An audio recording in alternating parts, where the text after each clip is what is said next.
Kang Jaya. Piye karepe Kang Loko? Awak dhewe brandal ngecu lan sak pitunggalan. Oleh donya akeh, kok dikon nglumpukno nang goreng. Mestine kan yo dibagi.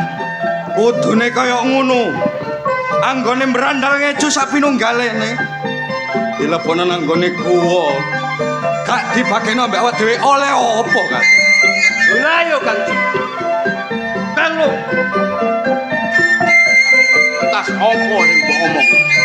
Ngene lho Kang. Anggone awak dhewe brandal ngecu sapinunggalane. Bondo donya disimpen didelen nang gone guwa lawa nak jerone alas rel. Iku gawe apa Kang lek didenger? Bupati Tuban Wirotikto ora ngesakno kawula cilik ing Karang Pradesan. Sampai keluwen kurang sandang lan pangan ngedekno gembunge dhewe Wirotikto. Mulane sapa wae sing njaluk penghasilan awake dhewe brandal ngecu nek barang-barang lu guwa mrene lungno kekno nek ana luwe ayo dibagi. Niat sampean apik Kang. Aku yo ngono. Aku cancot Taliwondo barek Rika Kang. Ngono. Ya, diterusno munggah nang ngene kutha raja. Ayo gawe rusuh. Ayo Kang. Nek ana pawongan dagang-dagang liwat kene tegaken pitungan sing apik. Ayo Kang. Mandek. Coba takon ana nggawa apa? Ki sana. Arep kate nanti. Kula badhe tempeken teng pasar. Badhe nang pasar. Nggih. Nggawa apa awakmu? Nggih dagangan iki enten klambi, enten anting, enten buah-buahan. Nggawa emas barang berarti. Nggih. Pedagang berarti awak. Nggih leres pedagang kula. Kang Jaya. Ya dodo nang pasar. Kene wae. Asem. Are kakangku timbang ado-ado nang gone pasar tak tebas nduk gone kene. Ngapunten nggih. Barang niki cara bejaji dhuwit wonten kuwatha. Kira-kira sampean sanggup Pak numbas niki, nebas niki. Aja atik ngremehno lho kok kelawan Jaya. Bondo donya syarat-syarat. Nek perlu daganganmu siji-siji iki klumpukno nang gone kene tak tebas kabeh. Nggih, kula tak tanggel sing gadang iki ya. Yo. Arek-arek nyata tak kandhani. Barangmu, daganganmu iki kumpulno jangan ditebas oleh tagak. Timbangane ado nang pasar lho ya. Jangan saiki jaman saiki jaman akeh wong bujuk. Oh, aja curiga ngono. Bae temen timbangane ado-ado numpak dokarku kesuwen, kidul kok kene padha ndang mulih. Kuraan maneh ngono lho. Ngene abang percaya karo wong teh kok bengi iki. Dagang pira kok aku sing duwe. Ngoten ta? Iya. Ayo kumpulno dagangane rek. Ngono. Ndang balik engko iso kulaan maneh engko nang pasar maneh. Ngono ayo. Iya. Kumpulno. Ah, nggih. Ayo. Iki suminten iki nggawa tembang ki lapo sih? Pak. Pak ireng-ireng. Pak, duwe endi? Ojo guyon ae. Dagangane iki lho dirampok. Lho, kamu sampean iki sing salah. Dagangan iki apa rek? Mas, ayo ditututi. Mau dorong aja. Ayo ditututi ayo.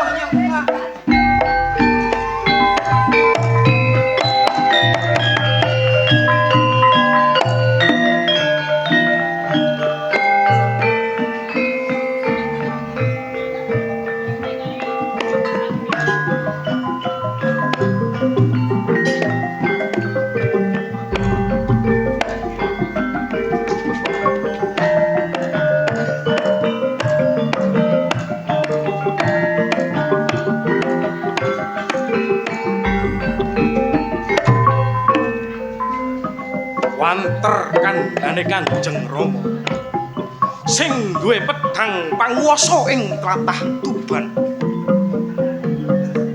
Dina iki aku kudu nglakoni ngangklang jagat ider taun jalak paningau kanggone nete pirsa ing tlatah Tuban. Nek ana menungsa sing minger pikire bakal rampung.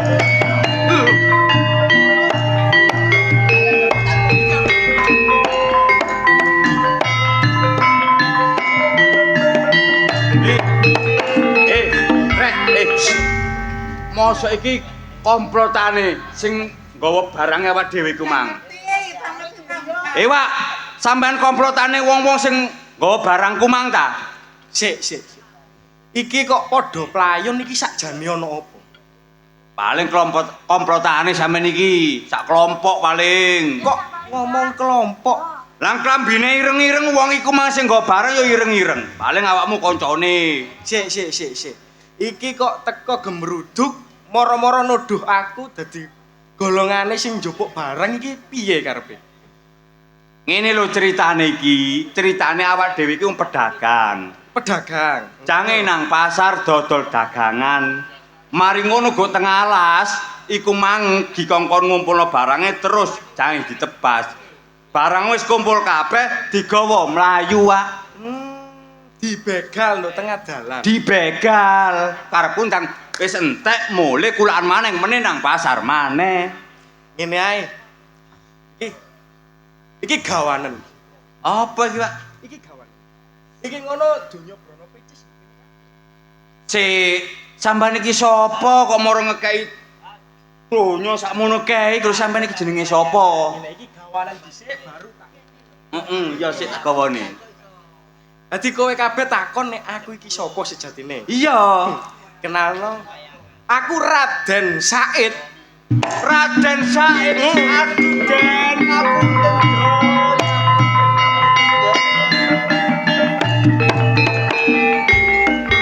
Ngene. Kadang tuku saderengipun Gusti. Ing menapa kula manteng adus sapu jajar kalih panjenengan. Pidana menapa dumama wonten Jiwaraga kula badhe nyemanggaken Gusti. Ora apa-apa. Kowe kabeh iki tak wehi bondo, dumen, mengko iso dagang maneh nang pasar. Ya. Saestu napa Gusti? Iya. Iki Gusti sapa? Piye, Mas? Apa saged kula beto niki? Iya, gawon. Didem kali tiang-tiang lari-lari niki. Bener. Ya matur syukur deh Gusti. Iya, padha-padha. Matur suwun sangat Gusti kaliyan panjenengan Gusti. Iya. Monggo kula nyuwun pamit. Iya. Ayo balik. Monggo. Ayo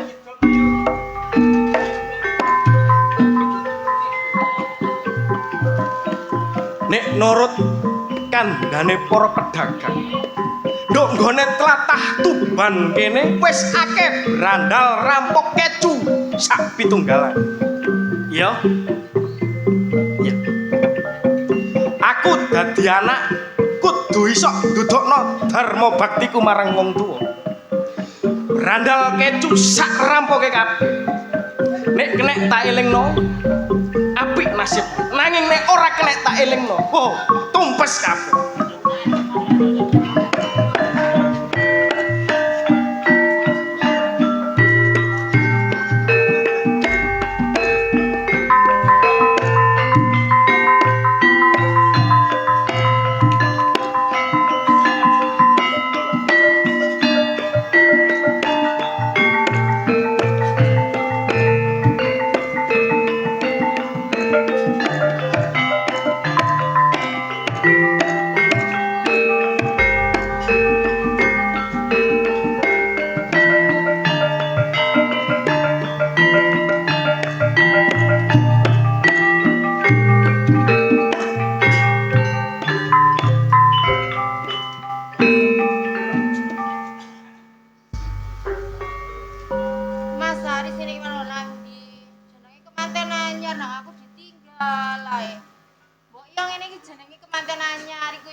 lanang bisnis.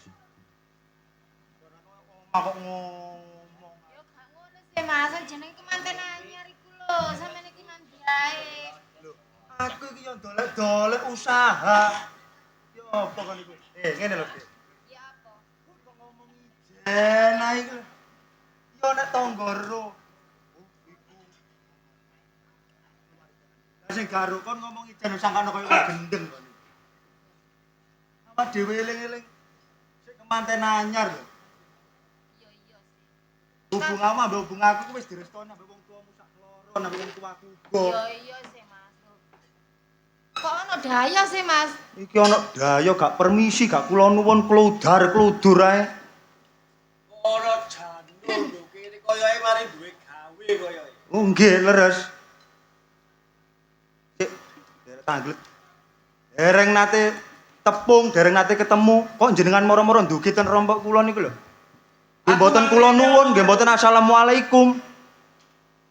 Enten perlune napa? Aku rene mangkarene njaluk, Lho nyuwun napa? katene njaluk tulung. Oh, nek ditulung. Ya, Nek ditulung napa? Mbok menawi kula sagah ngebantu panjenengan ngoten lho. katene nyilih nang awak. Nah, Oh, nyilih dhuwit. oh ya ora. Nyambut napa? Bondo donya iki wis akeh aku. Sing tak sele ora liya ya bojomu. Lah, Sik. Amit sewu kisah anak kali. Niki bojo termasuk kemanten anyar kali kula. Ibaratnya sepeda dereng nate numpai, kasur dereng nate nuroni lho. Lah kok moro-moro jenengan sele? mapan kebeneran nek gorong tau ditumpahi. Lho, lah Aku sejo karep nyeleh jenengan. ora kanggo kanggo kakang. Nggih mboten angsal, niki bojo garwa sigarane nyawa, Mas. Ayo. Oh ya Kang.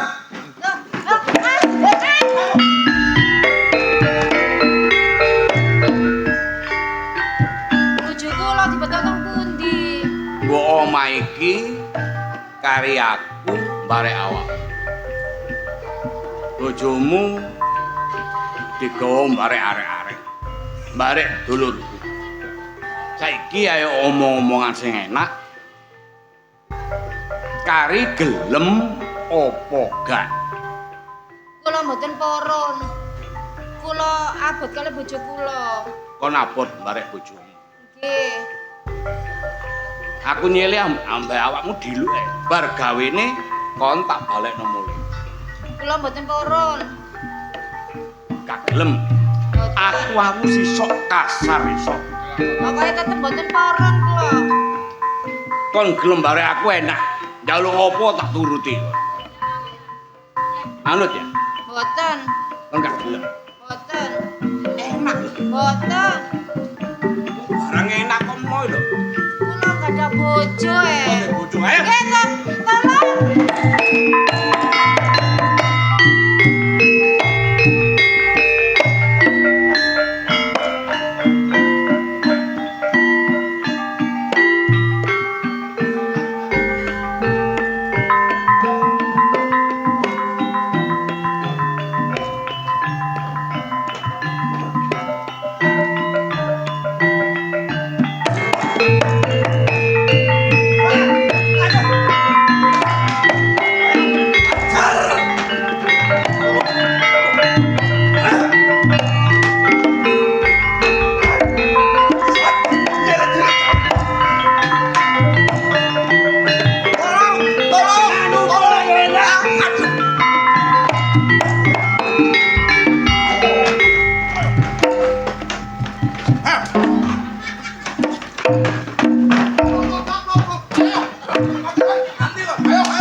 Jelas no? Sampai aja.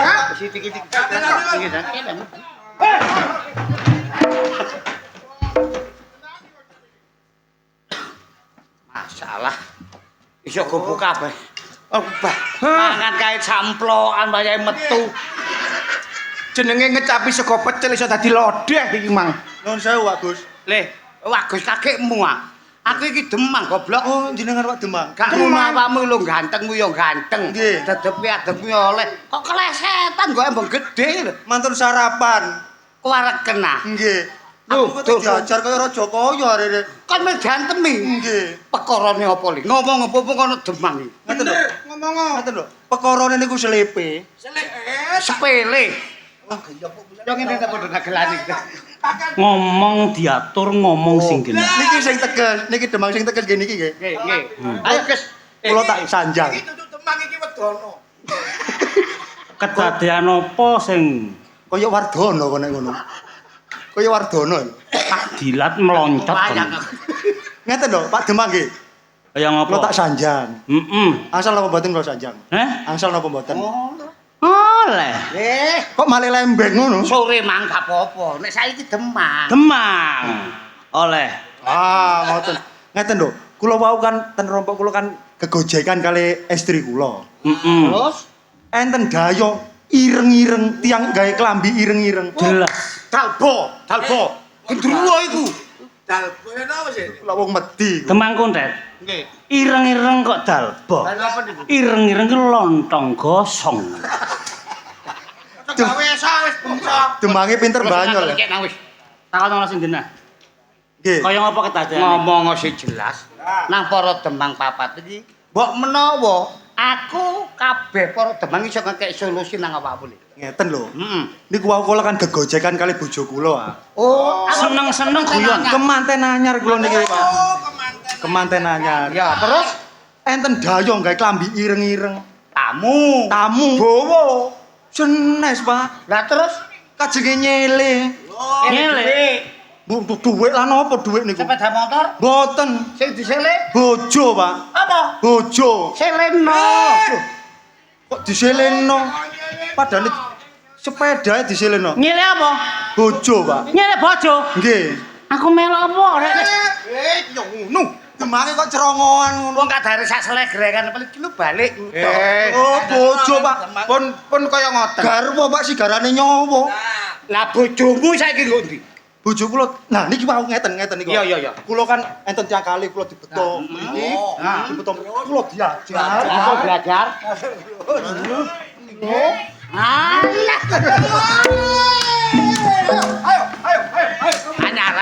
Anyar. Yo ngene iki anyar iki. Lah ngono niki narik tambang. Terus apa? Kula wau dibeto mriki diajar kaya raja kaya untunge jenengan tulungi niki wau. Lah terus bojomu posisine? Bojo kula ten griya kula enten tiang setunggal mriku diprawoso, Pak, diprawoso. Bojomu digarap. Nggih. Dodono omamu tak gerok. Monggo. Ayo budal.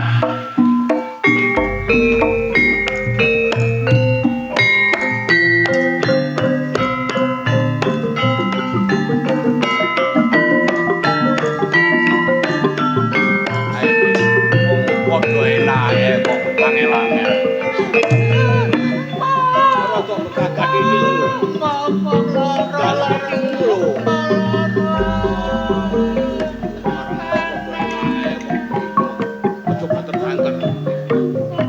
Soale mengringi lho, banter-banter.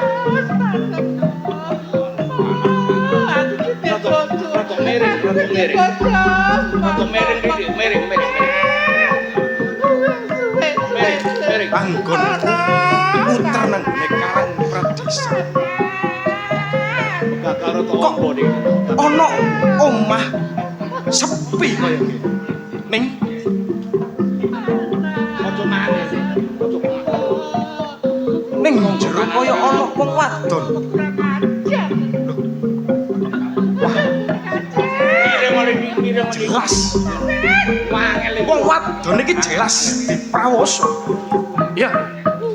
Coba tak deleng. Wis kuat dene burung kuat. Wah,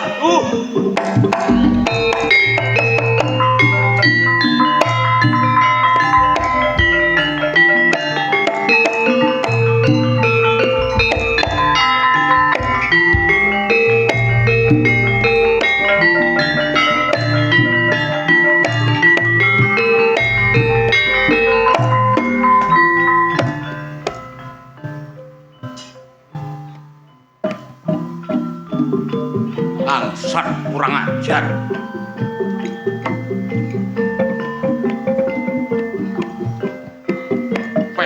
Penak.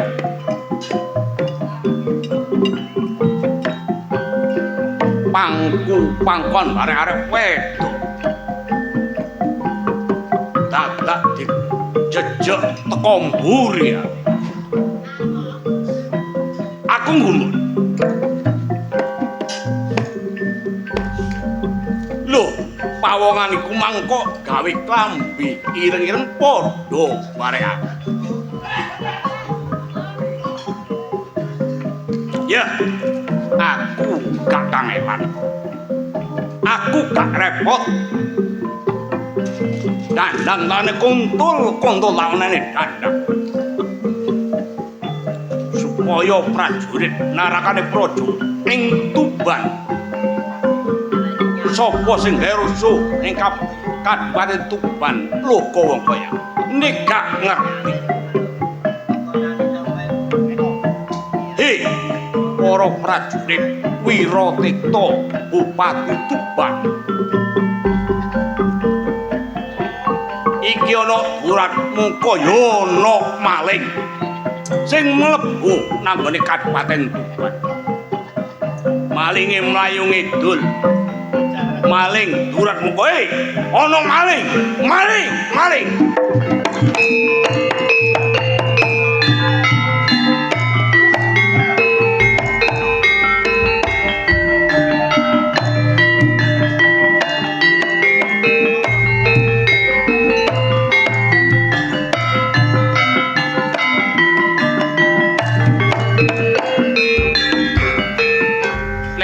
Nggih. Omahmu iku sing sendi? Gini iki. Oh, ten mriku lho, Pak. Lah niku griya kula, Pak. Pojokan iku, pojokan niku griya kula, Pak.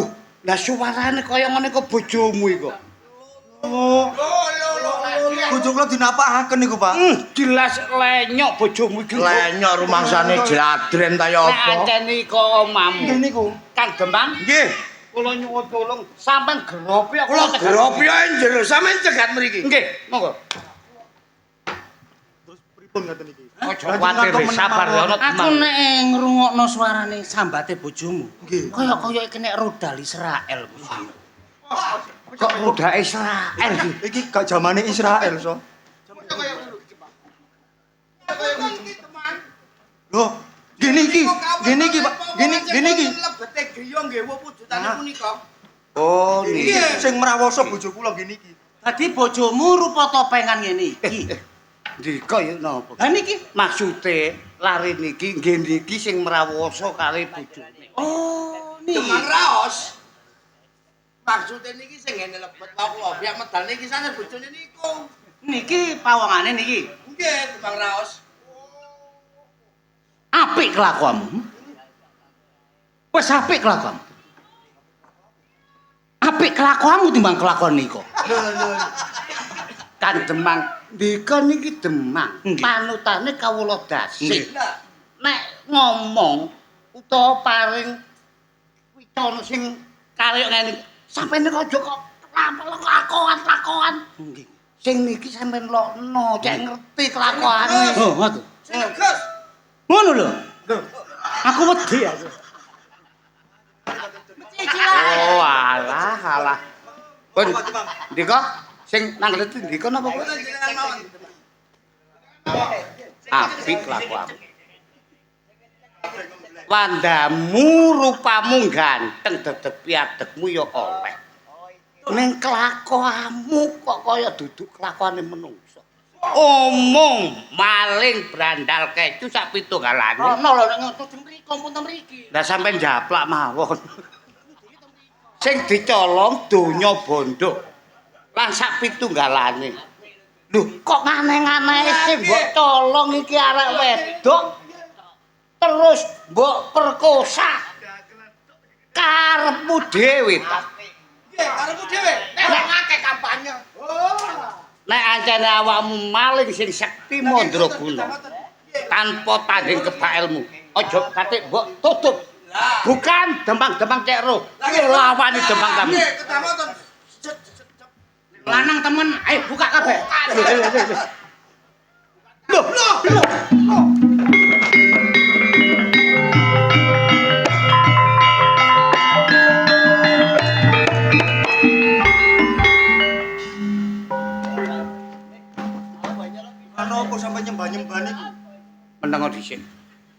Ngapunten Den Mas.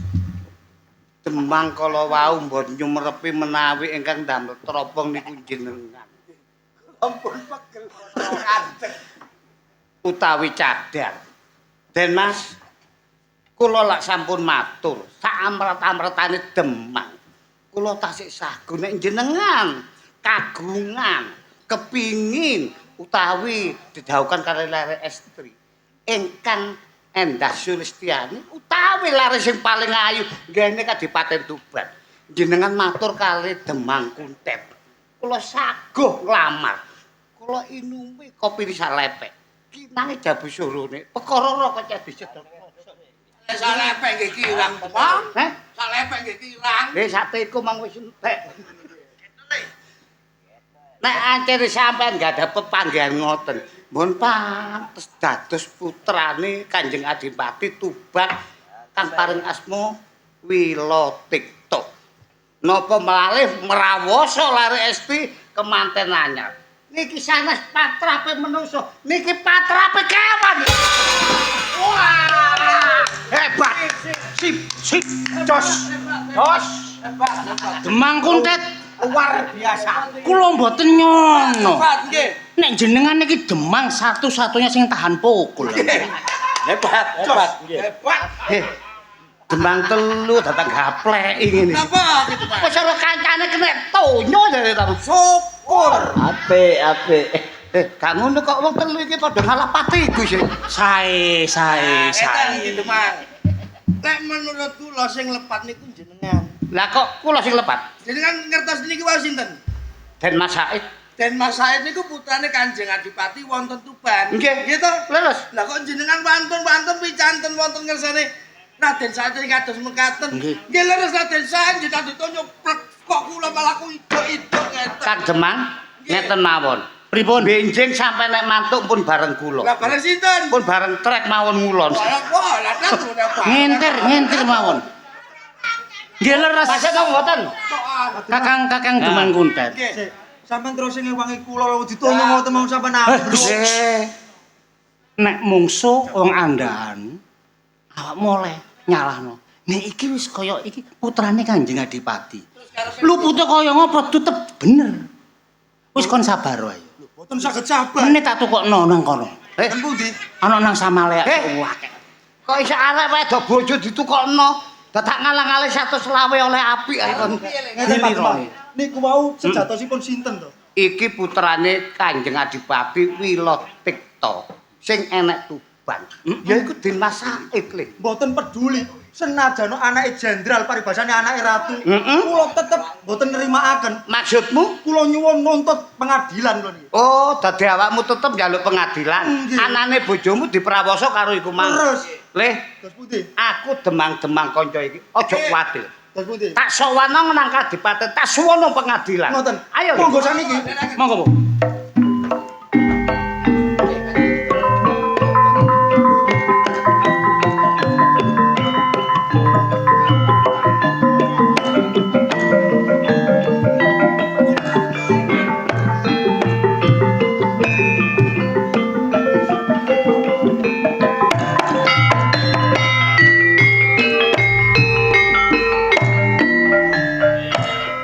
Kurang ajar.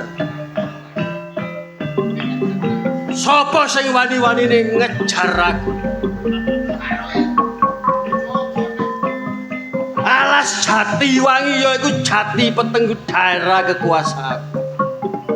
Kok dadak wani-wanine nguber Saipul sing nguasai alas jati.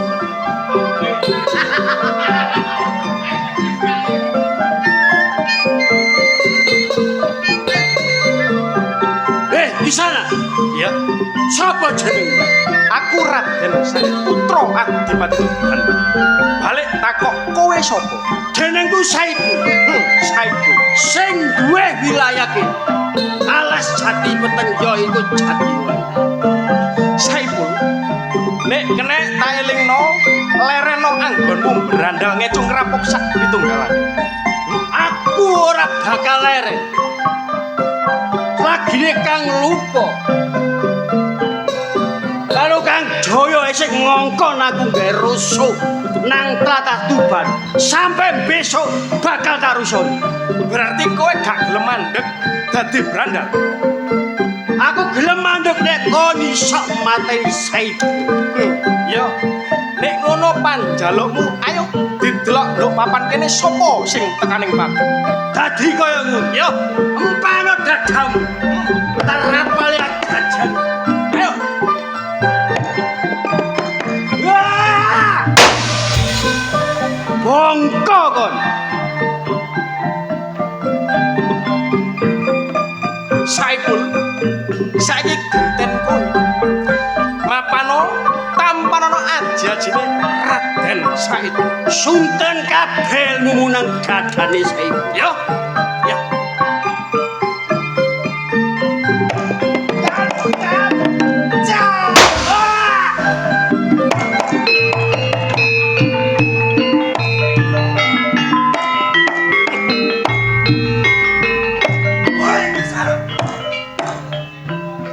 Wani-wani mateni sedulur.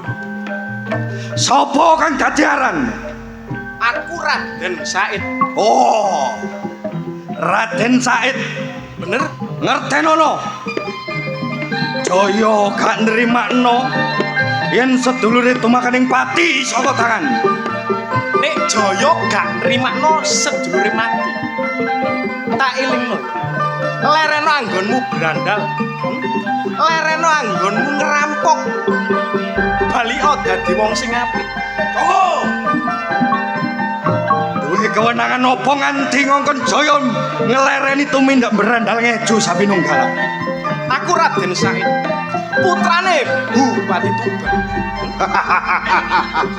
Ngertenono Raden Said. Ya.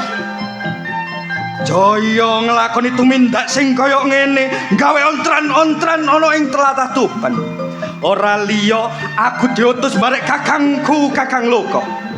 Berandal kesuwur sing sakjerone tlatah kene ora liya ya berandal Loka kelawan Jaya.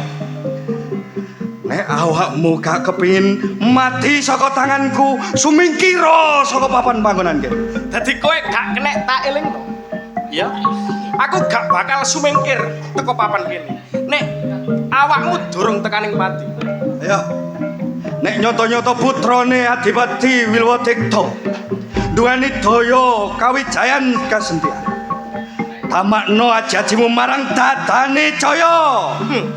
Nek pancen ngono karep legane atiku. Ayo, bukaan dadamu. Siap. Oh. Kakek Loka.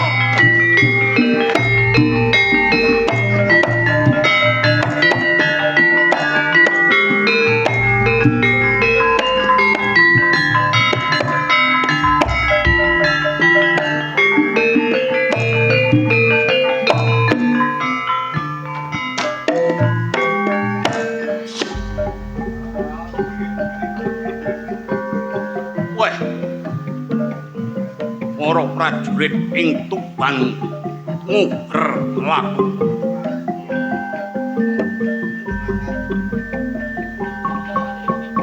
Kaya-kaya entek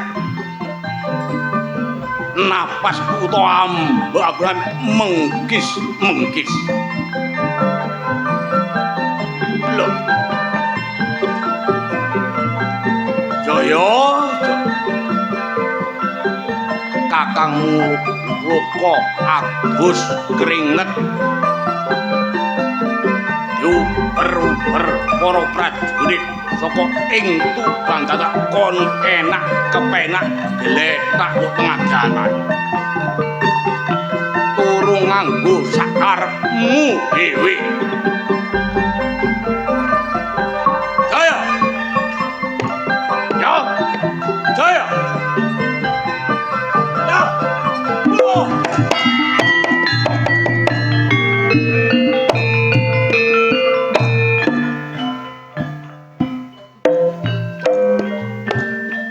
Adikku Jaya temekaning pati tas padudon karo sapa? Jaya, untung kon sik ana dulurmu tuwa Loko. Senajan kon mati sedina ping 7 paribasane. Si ana Loko gak bakal iso kon temkaning mati.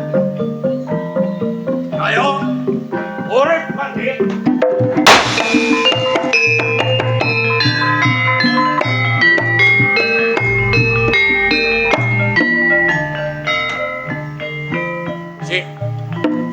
Kakang takon karo tas padudon karo sapa? Kang. Aku mari padudon bare putrane Adiwadi Wilwadita. Raden Said. Anti aku tumekaning pati ana papan panggonan kene, Kang. Untung sik ana dulurmu sepuh. Umpama kano dulurmu sepuh, kowe mudyar kon. Terus kepiye perihal Raden Said iki, Kang? Saya ngira deh. Ringko sing hati-hati ya, Kang. Said. Nek kon lanang sejati ki lho. Dadanono Loko.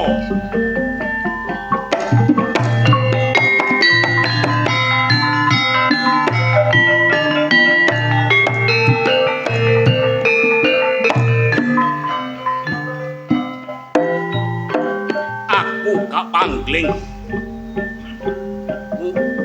putrane Wiratita ing tlatah Tuban. Apa lupute apa salahe adikku Jaya mbok pateni. Loko. Nek kenek tak elingno. Iya. Adikmu gak kenek tak elingno. Tak kongkon mareni oleh Brandal. Nanging malah nantang barak. Lekno mripatmu rungokno ngene kupingmu kon kudu ngerti Kanjeng Ramamu Wiratita ing Tuban nek ana arur kaya ngene bidhekae gedhekno kembunge nek narik pacekutu putih narik sakarepe dhewe ana sapi digawa sapi ana wedhus digawa wedhus. Iya. Loko. Iya. Pancen bener tumindak. Nanging salah trap-trapan. Nek kowe duwe penemu sing kaya ngono, ayo nang gone pendopo, tak soano nang Kanjeng Rama. Ngono carane. Gak kaya ngene.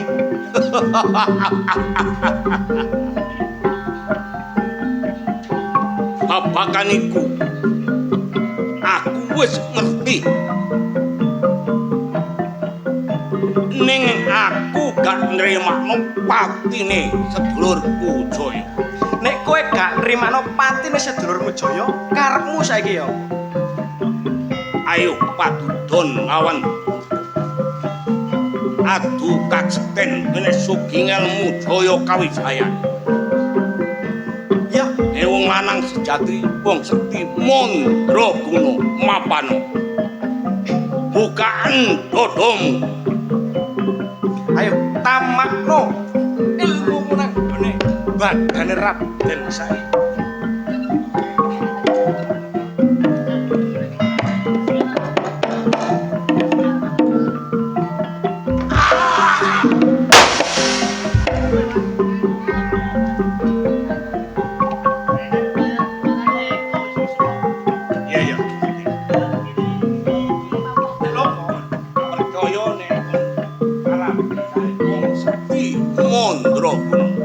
Iya. Saiki gentenan. Bukan dadamu tampanono ajajine Raden Said. Kaya ngono. Iya. Gak mundur. Tak bukake dadaku tamakno Aji Japa Mantra.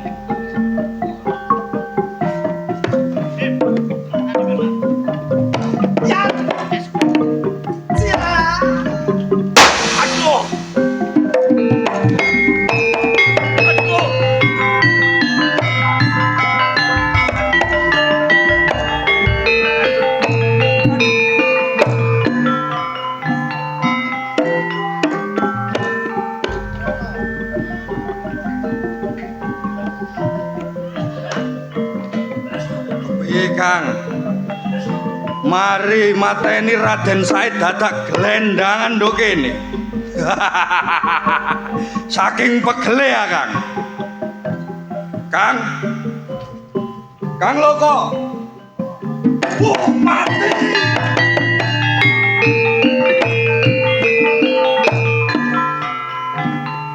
Bangsat keparat Raden Said. Kakang kula kok nganti tumekaning pati kaya ngene. Yo. Ning ora dadi boyong apa. Senajan to Kang Loko mati ping 7. Ora bakal bisa mati satenane ning lek ana aku. Kang Loko bisa urip maneh ya. Kang asale waras bali waras Kang.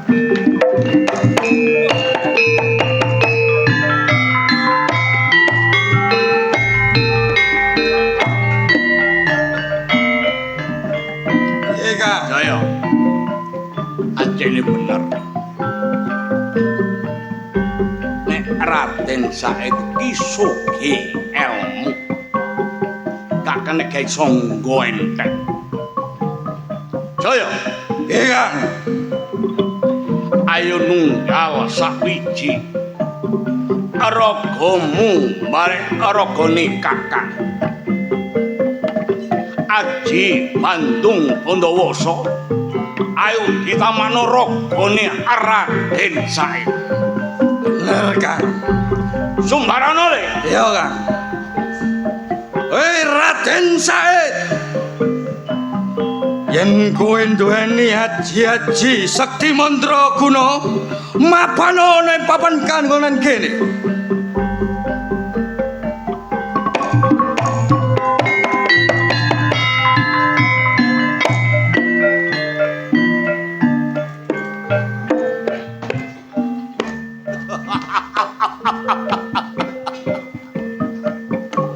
Said mumpung durung nek tak elingno balik saka ing papan kene. Mumpung durung padon sakloron dulurku Jaya marang Luka. Iya.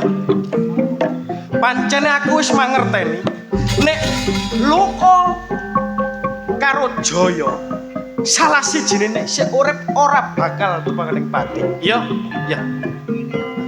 Luka karo Jaya sakloron tak elingno pisan kas. Nek gelem mandeka olehmu brandal maling, aja mbok terusno kaya Aku gelem leren barek dulurku Jaya brandal maling. Nek wis ketok gemblundung sirahe Luka antaran Jaya. nek iku panjalukmu wong loro, yo tak turuti ing papan kene. Jaya, sing hati-hati. Iya Kang.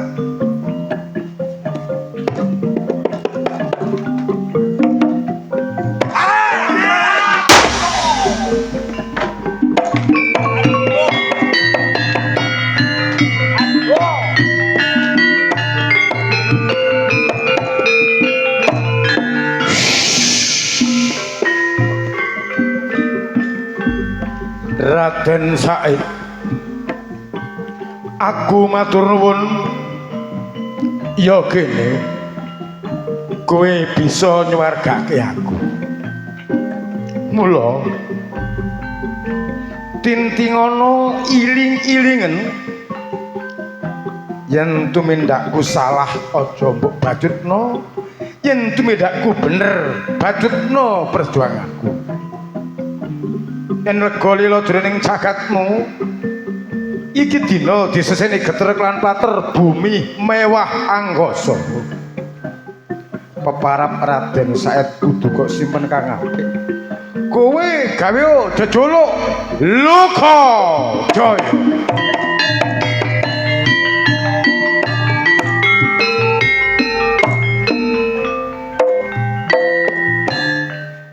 Nurut wisik sing tak tampa, pancene bener nek Luka karo Jaya iku duwe pikiran sing apik ning carane sing kliru.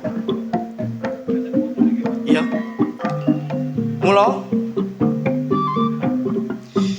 jeneng Raden Said tak simpen sing apik. Dina iki aku nganggo jeneng Lokajaya.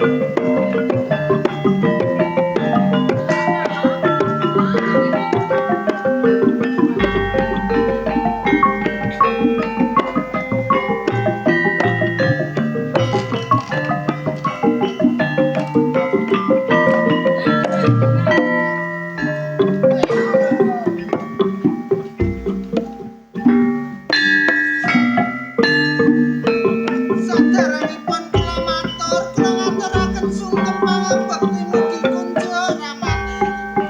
Bune dalah putraku Rasa Wulan. Cek kula. Sekarane tak tampa kudu pangestu tampan. Trawalan anggen kawula mundi.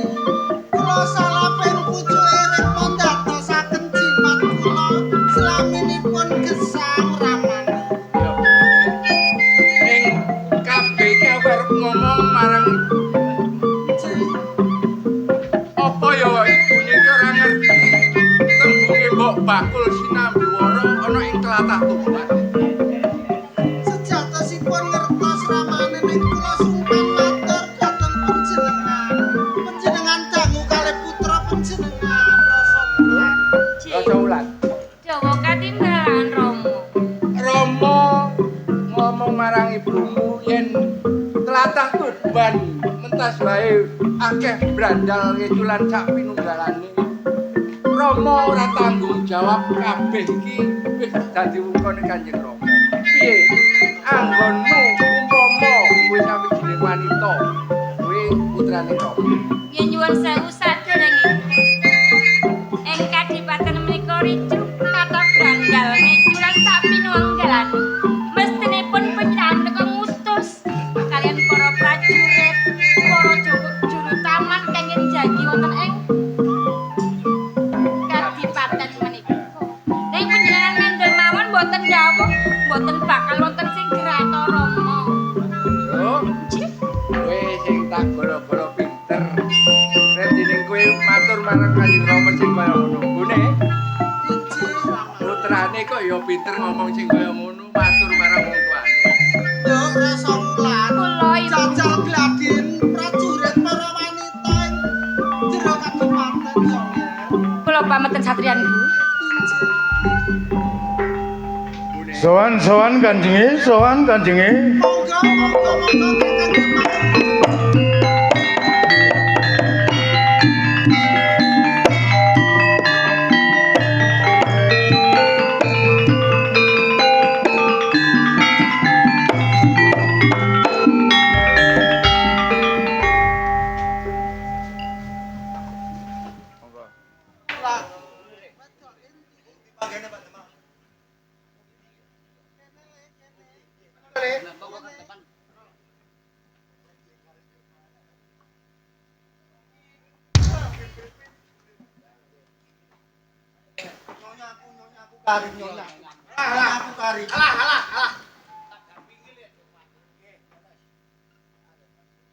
Bune, kaya-kaya kabeh para Demang sowan nang Kadipaten Tuban. Tak dangune Bune. Kakang Demang kabeh. Nggih. Sampe yo Demang to? Nggih leres hanya. Demang Abang. Kok Demang Abang e? Lah klambine Abang. Nah, Adipati. Adipatine mayar. Demang kuning. Kula. Oh nggih, kula niki kula dodol Demang Gilap niki. Demang Gilap. Demang kuning iki padha kuning. Demang lorek. Lorek. Sing paling gawe kaya Demang lorek. Jane kaya garangan. Iki aku melu takon. Leres Kanjeng Adipati. Kaget rasaning batinku kabeh para Demang gembruduk ana ing tlatah Tuban kaya ludruk tanggapan.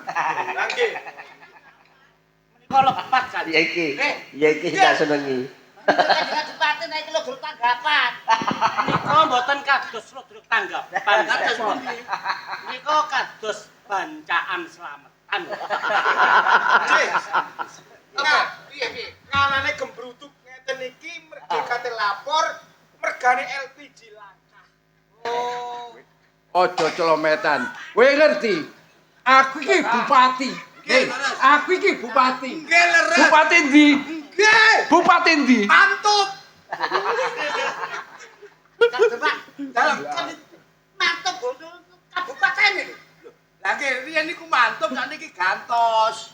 Mantep kadane lanang-lanang. Demang Abang. Nggih dalam. Kok mbreset Bupati Tuban demek Bupati Mantub. Mantap niku terus pindah teng Tuban. Sampeyan gak ro wong aku sing ngelih kok ta.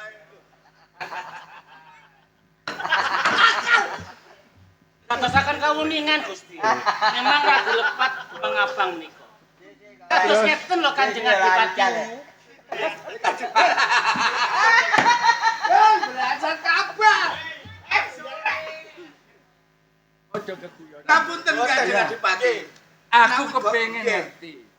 Gembrutuk iki arep ana apa? Ngeten Kanjeng Adipati. Nek dene para demang niki wae gembrutuk kate lapo.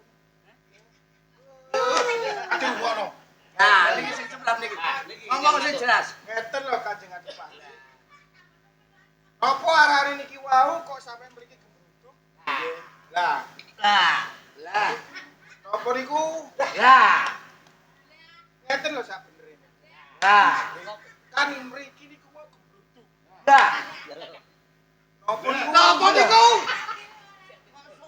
Sawenge napa niku kok jenengan? Sapa sing ngerti ngomong bloko suto tak koni. Kanjeng Kowe sing matur nang Kanjeng Adipati. Nggih. Parang menawi kula badhe matur. Ya.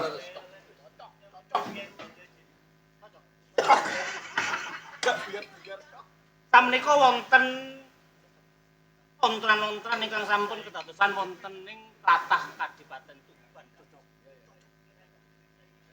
Wonten Durat Moko ingkang damel ontran-ontran pripun colong jaluk damel kahanan ingkang boten sekecaken.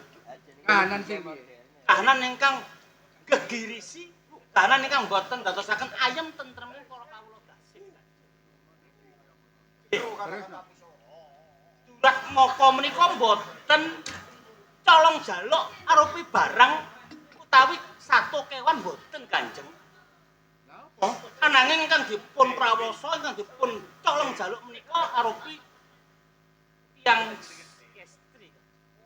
Dadi ora nyolong donya bondo, ning nyolong wong wedok diprawasa. Kados mekaten Kanjeng. Lah sing diprawasa bocah endi? Dalem Sing diprawasa. kula kepir kok ingkang dipun prapoto nika wae. Ingkang dipun prawasa piyagongipun wonten ta mriki. Iki bocahe. Nggih.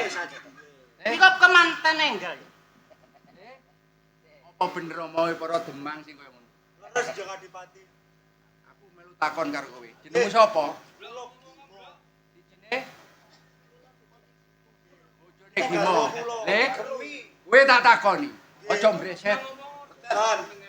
Kowe ketemu karo bojomu, ketemune sing apa? Kaya piye? Ketemu karo bojomu. Kepangge ten suru. Mbreset. bani gak ngerti suruh. Kene kono sing kaitan gak ngerti sesuai paham. Kepangge. Pasir putih kono lho. Kepangge ten senori. Lah iki cocok. Ngene, para demang. Nggih. Dadi teman-teman bocah wadon iki bojone Rahmat iki diprawasa. Nggih, kados mekaten Kanjeng. Ngene. Iki Gimo. Oh, Gimo. Iki Gimo asale ngratu mati le Gimo. Yen karo depan. Yen apati. Kok enten iki lah kepat Kakang Demang. Iya. Aja begejekan. Iki dapuk tenanan. Ngene begejekan ra buyar-buyar. Nggih. Niki Kanjeng Adipati ning nggih breset Rahmat niku. Aja ngomong. digawa nang Demak. Demang Abang. Ayo. So bocah iki, bocah wadon digawa nang tabib, diperiksa. Periksa. Niki kangge mriksane temen orane diperiksa ngoten ya. Ayo. Tak delok ngono patine gak lemot. Masine kula delokno. Mengko priksaaken ke tabib. Kang Demang, iku jane dilapakaken niku. Tutupno. Tambah temen. Maksudnya diperiksa, diperiksa. Diperiksa supaya kejadian iki temenan apa ora. Kira dadi bukti. Kene, Nduk.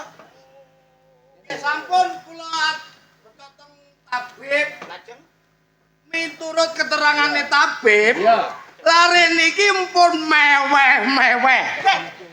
Kang Demang, meweh-meweh niku napa? Jembar niku lho. Oh, lebar. Nggih. Lebar napa?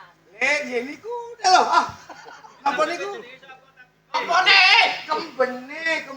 Meweh-meweh badane banyu kali aku. Lah nggih. Wis ora keguyonan. Nggih, leres. Cetha yen bocah wadon iki diprawoso wong sing gak tanggung jawab. Nggih, Kanjeng. Aku bupati. Arep jejekne adil perkara ning Kadipaten Tuban. Sok sapa ae sing duweni luput sing kaya ngono bakal tak pidana. Senasta niku kerabat Kadipaten. Tak pidana. Ning aku melu takon. Sapa sing mrawoso aku takon marang Demang kabeh. Apa ya padha ngerti?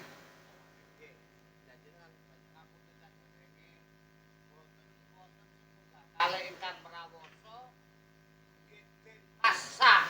Sapa?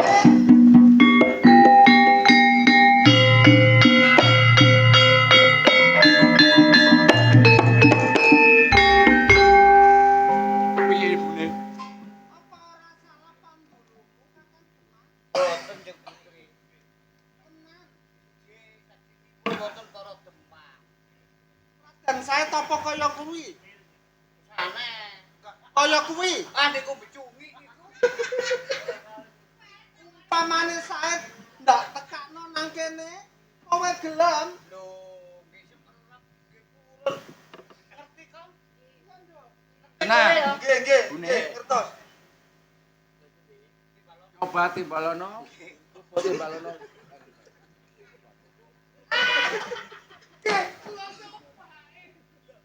Coba Pamejak.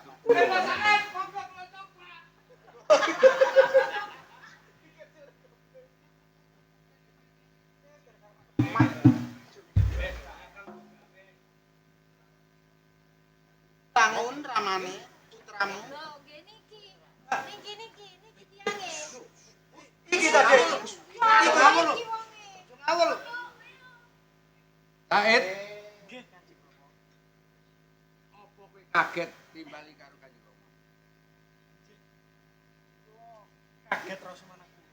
Dadi sing kaya ngono. Said. Kandhane para Demang lan bocah wadon sak kloron tan bojone iki mau pondo. Yen kowe ora matur karo Karanggun Rama, ulah kepriadan ana ing Kadipaten Tuban ning kowe ben kowe marawoso bocah wadon. Boten Kanjeng Rama, boten saestu boten. Aku Boten kula boten lakoni kesepakatan.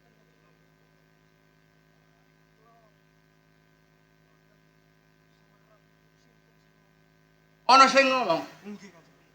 para Demang. Ora Demang Kanjeng. Ora Demang.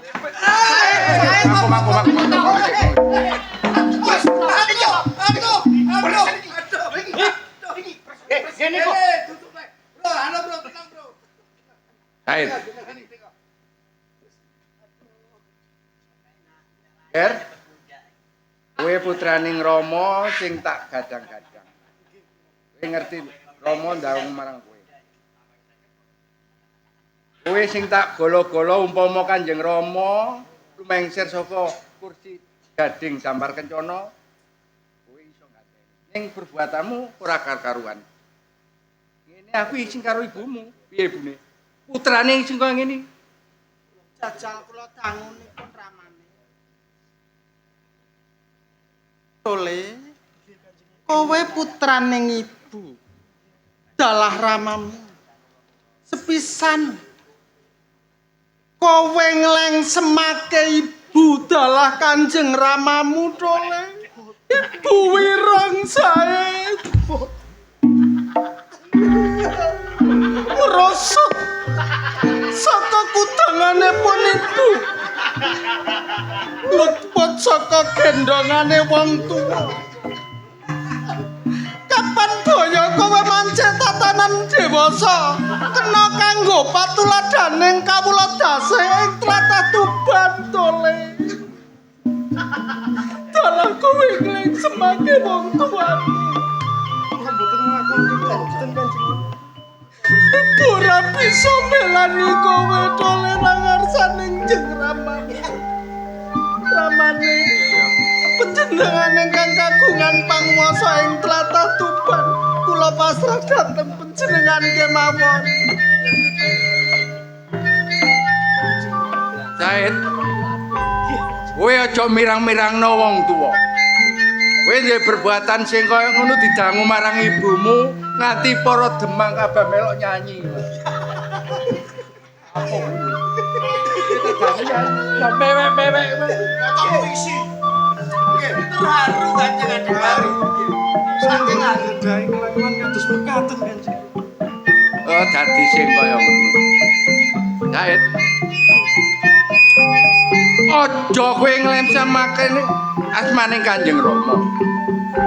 Kabeh kawula alit ana ing tlatah Tuban yen ngerti kowe duwe perbuatan sing kaya ngono. Kanjeng Rama izin. Kanjeng Rama anane ngomong sing kaya ngono, anak sing tak gadang-gadang mung kowe. Mung kowe iki kena diarani merucut saka kudangan logul saka gendongan. Ning dina iki percuma Rama yen duwene putra sing kaya kowe. Tak ibarat caplak andang-andeng gak cocok panggonan cukil karo Rama. Sing aja manggon ning tlatah Tuban. Minggat sok.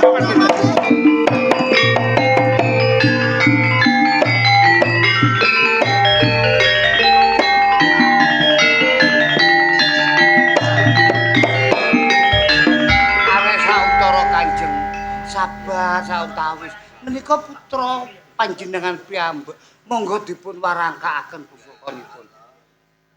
Ngapunten.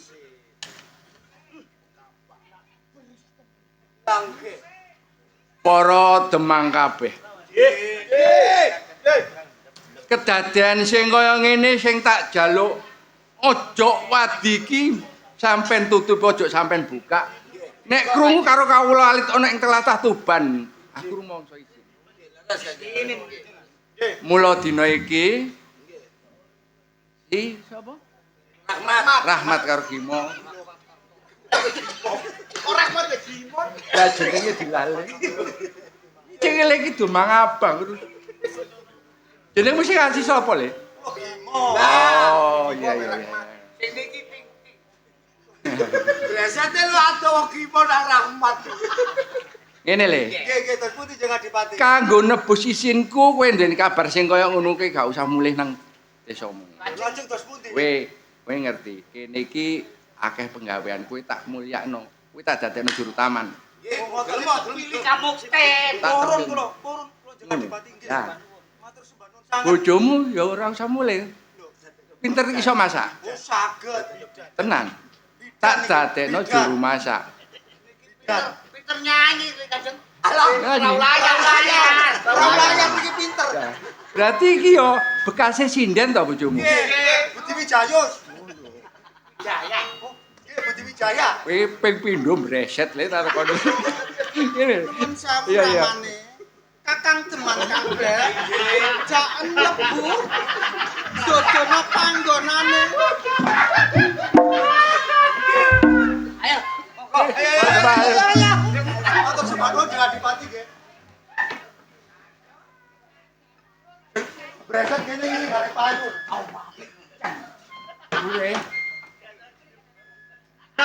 Piye anggonku nggih wewenang sing kaya ngono ning Raden Said duwe ning luput Bune. Senaosa kados pundi ramane nika putra panjenengan kalih kula. Kula mboten tegel mirsani putra panjenengan Raden Said. Bune usah dak tangisi bune. Kabeh ki upamane sego wis dadi bubur. Ayo didongak-dongakno muga-muga putramu ora ana rubeda apa-apa kalis ing sambikala. Jenengan pinar. Iku kok kata tamu. Para demang-demang kadose kalih wonten bocah saking dusun. Wonten kawigatosan menapa to Ibu? Ibu arep matur karo kowe putriku. Lah kok malah muwun iki wonten menapa? Ibu murah tegel. Mbok menawa mirsani Kang Mas Muradin Said Gendho. Lho Kang Mas niki kundur. Saniki ten pundi Kang Mas kula? Kang Mas muka tundung dene Rama moncat saka Kadipaten Tuban. Dipun tundung.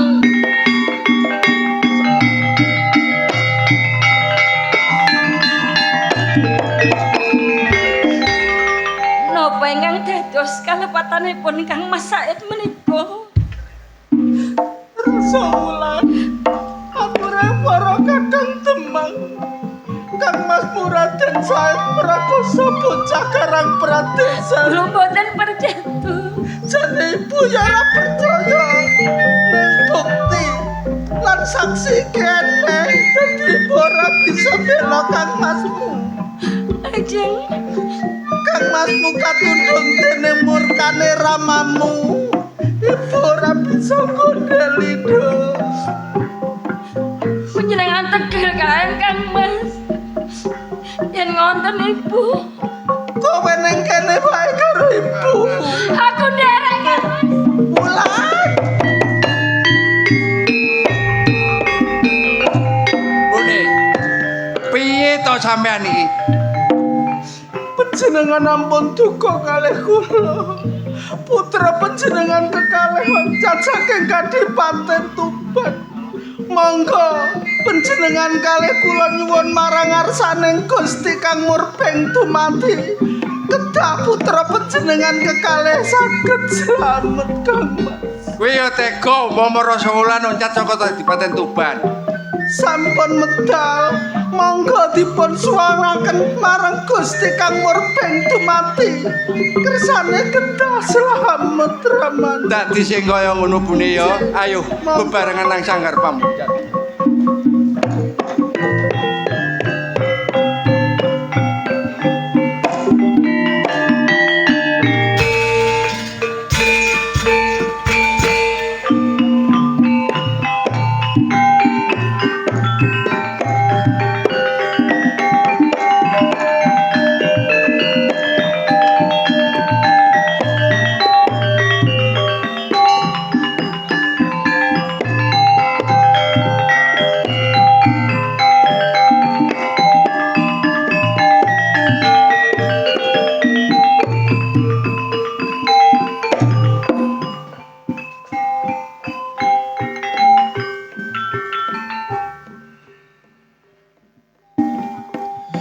Dina iki aku ditundung karo Kanjeng Rama.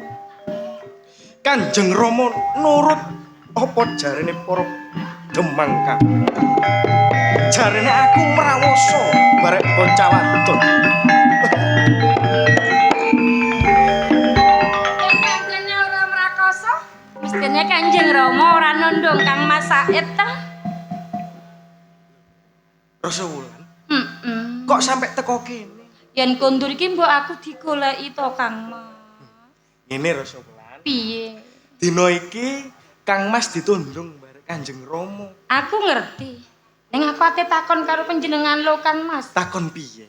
Apa pancen bener yen Kang Mas Said iki mrakoso bocah saka desa kuwi? Ora. Kang Mas ora mrawasa bocah saka desa niku. Njur Kang Mas yo pek pinek barang liyan, nyolong barange wong. Ora, Diku, ora. Ning kasunyatane kok Rama nundung. Iku kabeh saka omongane para. Dadi ngene Kang Mas Said yo. Aku ki duwening panemu. Apa panemu? Ing umpama wulan iki duwening kaluputan, njur Kanjeng Rama iki ora takon sapa sing salah, sapa sing bener, njur nundung aku. Yen ngono aku melu panjenengan ya Kang Mas ya. Ojo. Melu. Ojo. Adoh panggone. Mengko lek ado aku gendong. Ojo, kok pegel nek gendong. Modelone adike kok yo. Ngene. Piye? Nek pancene kowe kepengin melu bareng Kang Mas. Tak tumpakno kereta kencana. Apa Kang iku? Kepengin ngerti? Heeh. Ha iku kereta kencana. Di. Kang Jogoro. Yo apa?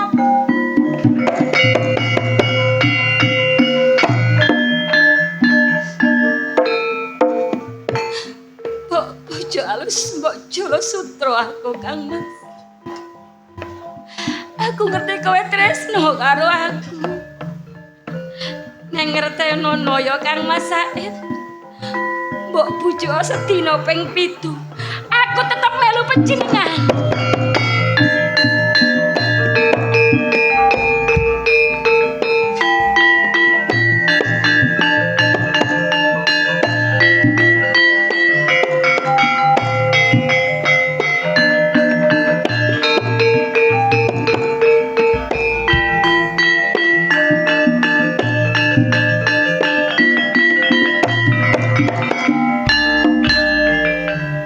Assalamualaikum Bapak Kanjeng Sunan Bonang. Waalaikumsalam. Sampun mandhap wonten Kadipaten Tuban. Dan lajeng menapa badhe? Seh, Maulana mari. Ngertenono. Aku mentas wae Sarasan Agung. Ing Demak Bintor. Wanter dawuh pangandikane Babah Fatah Khalifatullah. Ya ta? Yen pulo Nusantara Jawa iku waline durung cakep. Aku kautus ngupadi wali 8 tinari. Niat manah kula nek panjenengan asal kula badhe ndaftaraken, badhe nyalonaken cakepipun wali. Yen cetha kowe bakal nyalukake wali, abos sanggane. Siji manungsa kudu jujur. Injih, Ateges jujur sak penunggalane. Dupeh kowe pinter ngaji. Sembayang sembarang kok lakoni. Ning jroning jagat mala ora bisa. Kowe tenan kepingin daftar dadi wali ing Pulo Jawa. niku leres Kanjeng Ibu. Yen to kaya ngono, kowe kudu nuruti apa sing dadi kandhaku. Napa? Kowe kudu nglakoni tapa ngalong 40 dina. Aja nganti-nganti batar cek gurung jangkep 40 dina. Mboten. Injang menapa kula bidal? Pumpung durung kedhisikan sroting sengenge teko wetan. Lah budal lho, Le. Nek ngoten kula nyuwun tambahing pangestu. Ya. Assalamualaikum.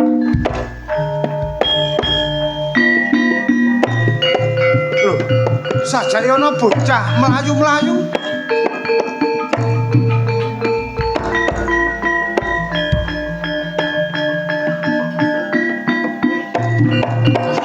Nyuwun sewu Kisanah.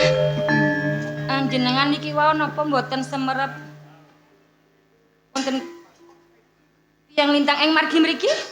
Rai, Lho, kowe goleki sapa, Kadang sepuh kula. Oh, dulur tuwa. Nggih. Jenengmu sapa? Kula rasa wulan. Lah kadangmu Said. Raden Said. Nggih. Kowe kepengin ketemu. Nggih menika makane kula padosi. Bapak bisa nemokake ning Soro. Nggih ngapunten to rumiyin jenengan menika sinten? Yen kowe karo aku kena darani Sunan Bonang. Kanjeng Sunan Bonang.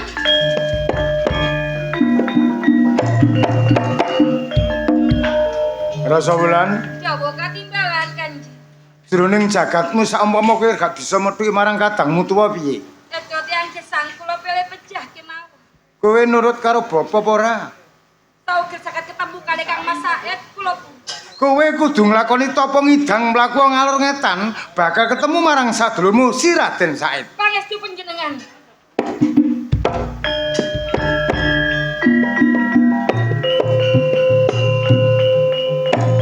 Gusti Allah Ta'ala muga-muga pandongaku bisa nemokake jangkepe wali 8 tinari ing Pulo Jawa bakal tak lumaku iki dina.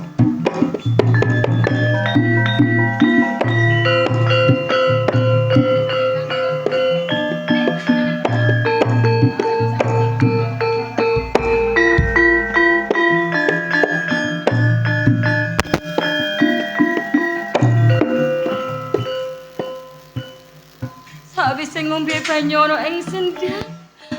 Mergo ngelak aku mbrangkang golek Kang Masku. Dumadaan wetengku gedene kaya ngene. Yen ngendikane Kanjeng Ibu, yen ana wanita wetenge gedhe ateges kuwi mbobot. Dur aku mbobot karo sapa? Bingung. Nyun sewu.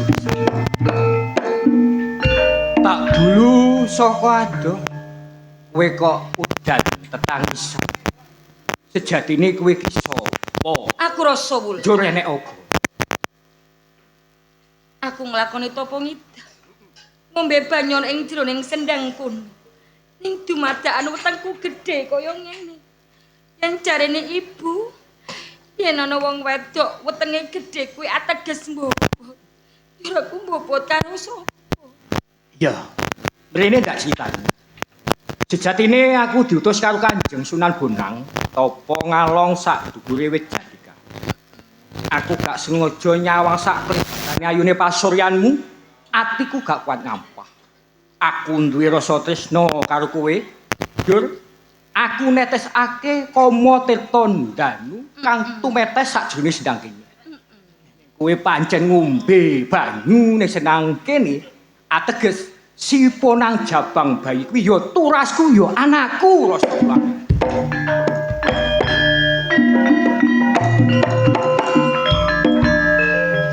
Kowe ora usah susah. Ora usah bingung, aku bakal tanggung jawab. Ning Loh, sumpah dene wis jadi.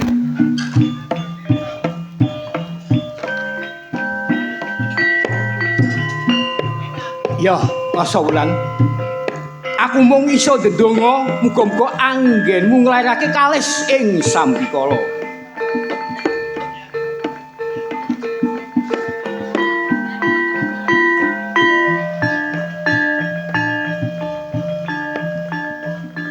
Wis nglairake lanang ta wadon? Mijil kakung. Paringi asma. Nek kowe dideleng tapa ngidan, aku tapa ngalong. Sini senang geter pater bumi mewah angkasa. Mula bocah bagus idak wae asma Idang Telangkas. Idang Telangkas.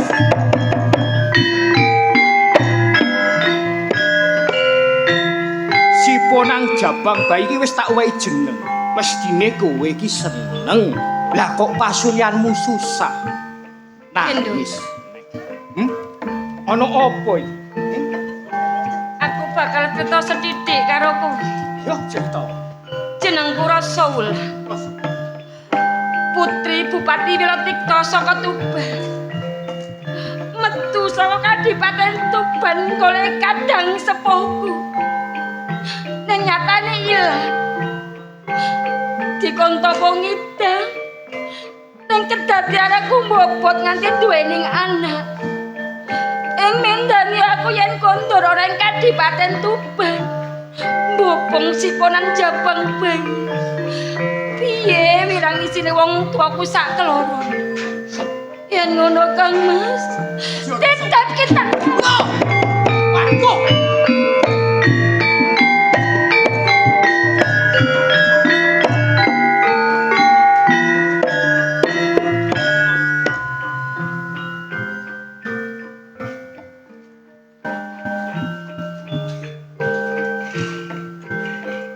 Rasa wulan. Jakepi wali ning tanah Nusantara Jawa ora kelasanan. Ya mergo kowe rasa wulan. Kowe tega karo aku ora apa-apa. Ning aja tega kelawan karo anakmu iki Idang Telangkas rasa wulan. Duh. Iki golek nangis. Jur kepiye? Aduh. Bapa Kanjeng Sunan Bonang. Kula nyuwun pangapunten. Anggene kula boten saged nglampahi perintah panjenengan. Kanjeng Sunan Bonang, kula ingkang sowan.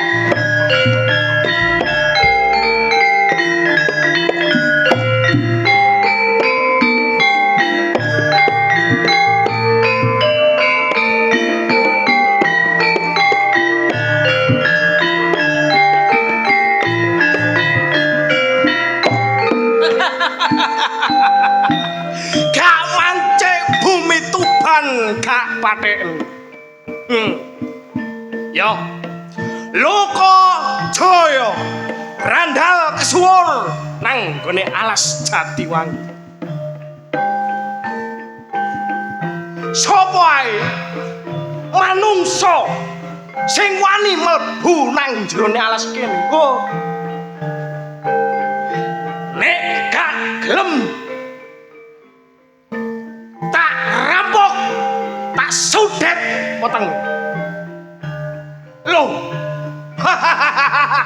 Ana menungso.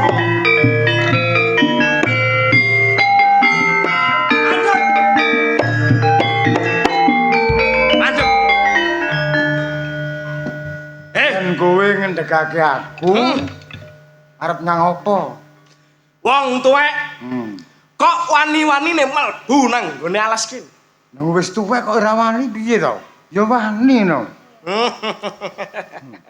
Nek tak delok nang gone tekenmu rupa Mas.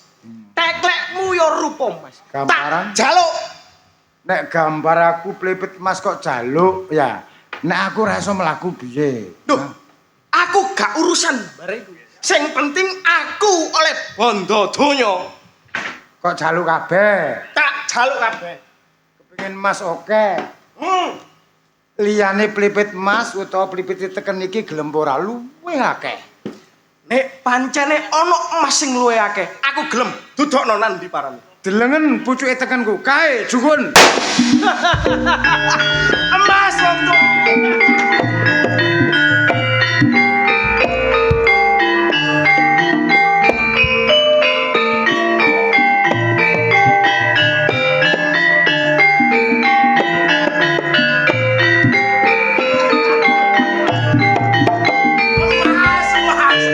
Emas aku sok.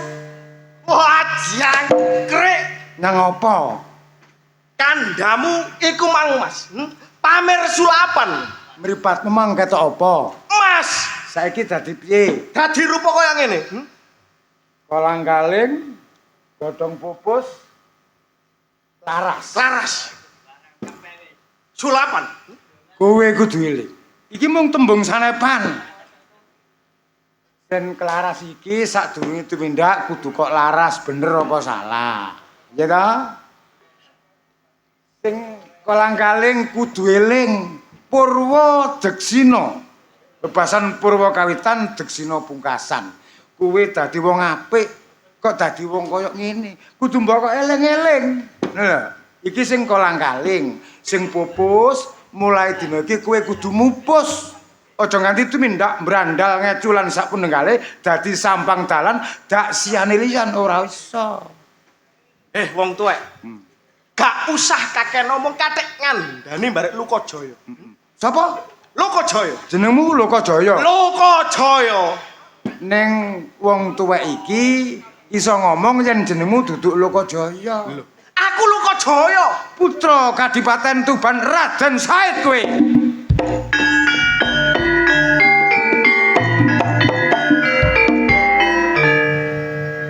Wong tuwek pamer sulapan maneh. Iso nebak jenengku sapa? Saiki aku takon. Wong tuwek iki sak jane sapa? Yen kowe aruh karo aku Sunan Bonang. Aduh Kanjeng Sunan.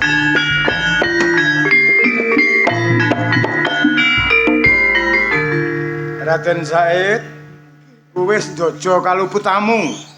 Njojo kesalamu. Yen toya kaya ngene, kowe bakal tak gawe muridku piye?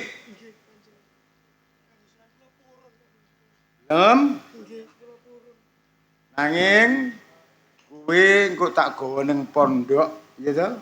Kowe tak ulangi ngaji kang fasih, ya to? Ya. Lan kowe tak deleng jagatmu duduk wong sembarangan. Ya to? Cedak rembesing madu. Ning kowe kudu bisa mlebu kaya Kanjeng ngene iki agama Islam. Ngerti kowe? Jajal. Nek wong mlebu nang agama Islam kudu maca siji. Asyhadu alla ilaha illallah Kirakno. Asyhadu alla ilaha illallah Wa ashadu anna Muhammadar Rasulullah. wa asyhadu anna Muhammadar Rasulullah. Kowe wis kalebu mengkoni agama Islam. Agama Islam ku slamet donya nganti akhirat gitu. Mula aku ngarep kandha jagatmu jembar. Duduk wong sembarangan besok kowe bakal ngayomi sandenge tahtah puluh Nusantara Jawa. Nanging bapa iki anane ngangklang jagat ider taun goleki jangkepe wali 8 tinari. Waline kok 8, kabeh kudu 9 kurang situk ya. Ya. Saumpama kowe tembe mburi tak calokake dadi wali lho piye? Dan kowe gelem tunggokno teken iki nok pinggir kali, aja nganti-nganti badar, nek gak bapa wis badarake. Nek wis badar, ya ta? Aku bisa mboyong ing Demak Bintara tak dogake Babah Fatah Kalifatullah, ya ta? Topomu ing pinggir kali, ya ta? Jaga ana ning teken iki. Mula paripurnane lakon kowe besok dadi Sunan Kalijaga.